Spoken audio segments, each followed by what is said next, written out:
Bonjour darling! Today I come back to you with a new video, a reading challenge for the last Christopher Paolini book established in the Aragon world, the Alagacia, and it is The Fork, the Witch and the Worm, or in French, La Fourchette, la Sorcière et le Dragon, which translates to The Fork, the Witch and the Dragon.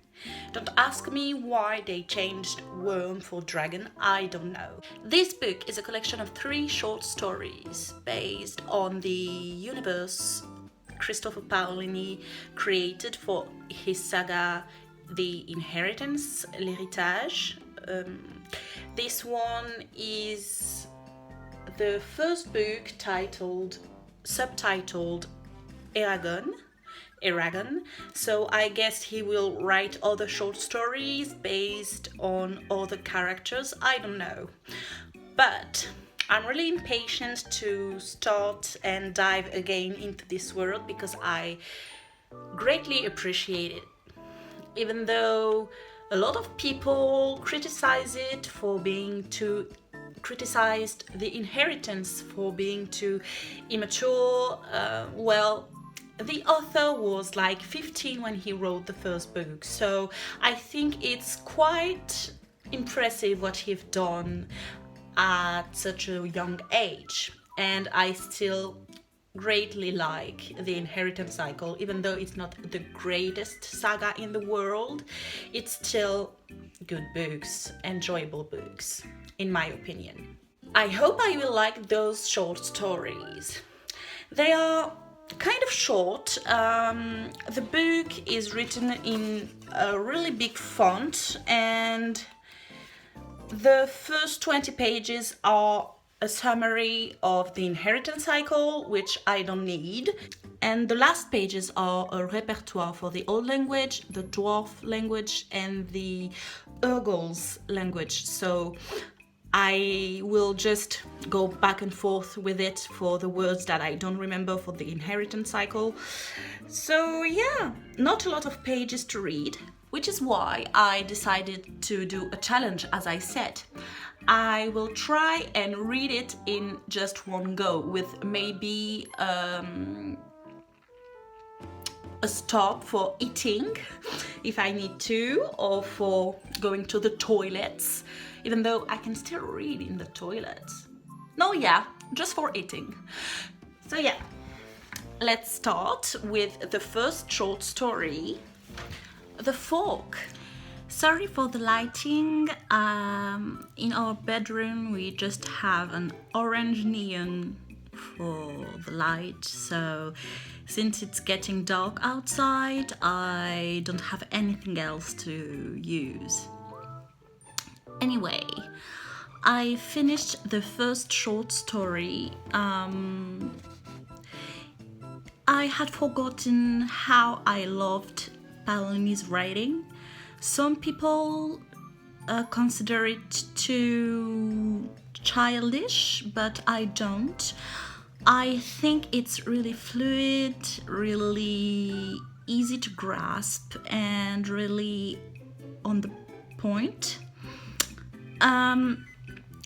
The first short story, I will try not to spoil, but it's about a vision that the Eldonari, the dragons inside, those magical stones, the dragon spirit inside those magical stones, give him to help him relax and understand where his priorities are regarding the academy of new dragon riders that he wants to build. It's a vision about a young girl that has problems in her life and that will meet a man and have a small adventure with that man inside the inn her father owns. It's really cute and still intense. Paolini sometimes switching from the novel format to the short stories format is kind of hard, but Paolini, since he has this really direct and surgical writing style, he doesn't have that problem. I think he really mastered the short story format. They are simple as they should, but not too simple as to being boring or useless, because in such a small amount of words, he manages to present his characters, their conflict, and to resolve their conflict in a satisfying way. So I really liked the third short story.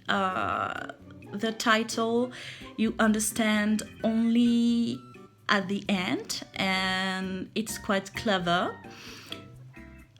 So I will start the second one, The Witch, which I hope is about Angela, because the witch Angela was one of my favorite characters of the entire inheritance cycle. And yeah, let's start. So I read the second short story. I think it was shorter than the previous one. I'll check. Yeah, definitely shorter. I quite liked it. It was about Angela for sure, but also about Elva, the little girl that Aragon cursed instead of blessed by accident. It was interesting because as I said, I don't want to spoil the stories. I mean, it's short stories. But let's just say it's something you learn right at the beginning. Angela gives Aragon part of her memoirs, and so you dive deep down inside her psyche, because she writes for herself. It's her own voice. And since she's so weird and has such a strange way of seeing the world,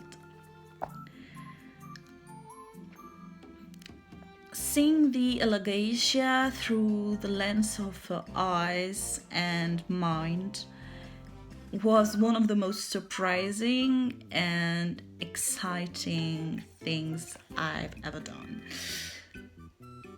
So the last short story is quite longer than the other ones.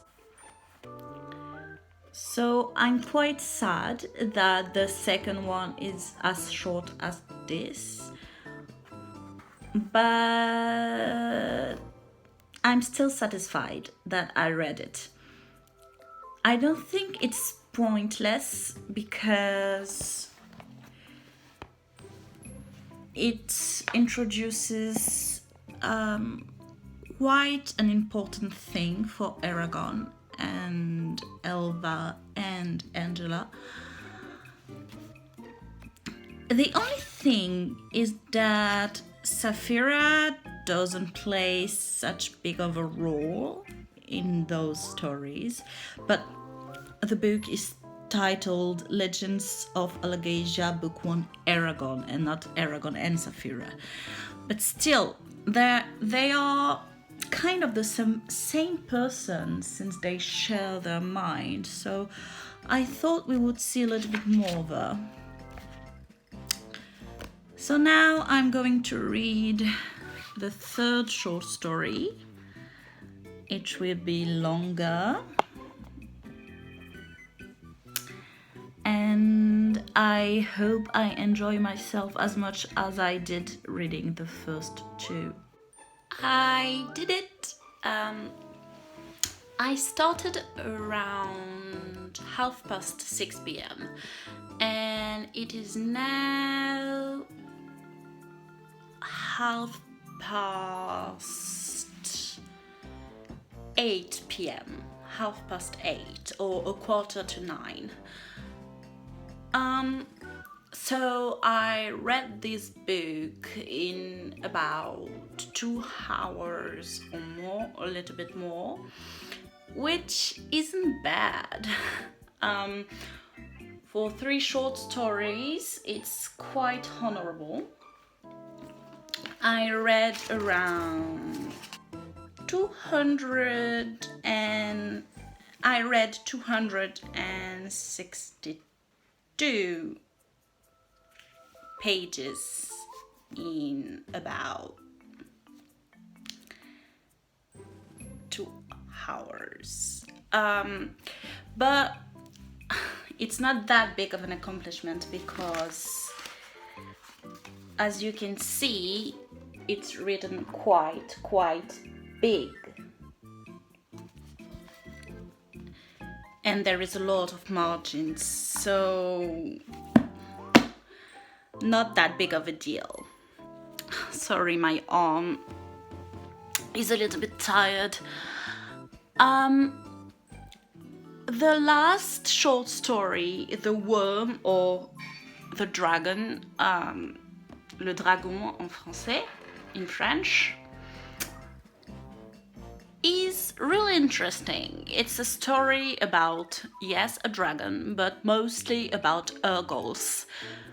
So the Urgals are kind of the orcs of Alagasia, except that they are well developed and have a culture, and they are not just blind killers. They are an actual people with their goals and will. And it's really interesting to discover that culture, those social codes, and their psyche, a little bit like for Angela. Sorry, changing of position, my arms are really tired right now.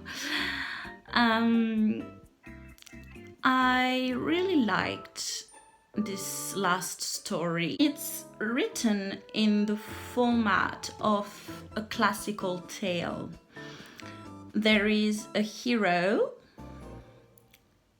The hero has a quest, and in that quest they learn a moral lesson about life and such. And the reader learns that lesson too. I will not tell you what the moral lesson is because I don't want to spoil you. But it's a valid lesson, a lesson of importance, and the tale was interesting even as an adult. Also, it's written in the ways of the classical tale, but in a modern style, which makes it really a really accomplished text.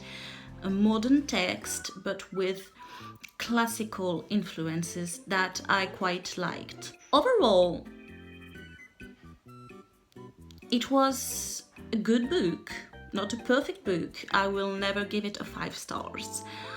It was a fast-paced book, which is expected for a compilation of short stories. It was well executed, but it wasn't transcendental. It wasn't amazing. I would give it 3.5 stars. No, more like 3.75 stars, which will be a 4 on Goodreads. And I hope the next volume in what I expect to be a saga of short stories will be as good as this one, or even better. I wonder which character will be the focus, the link between all the stories, because even though Aragon learned with all of those stories and tales, he wasn't the main character. He was just a link between all the stories, a way for Paolini to tell them.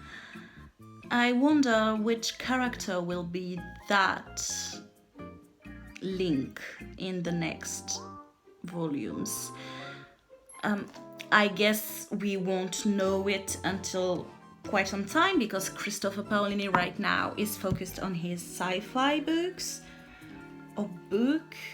So yeah, we just have to wait and see. I hope you liked this video. I quite enjoyed it. It has been some time since I read that much in a day, and it was satisfying. You can subscribe and ring the bell if you want to see more video and be notified every time I post something, and follow me on social media, links down in the description box. And as always, au revoir darling!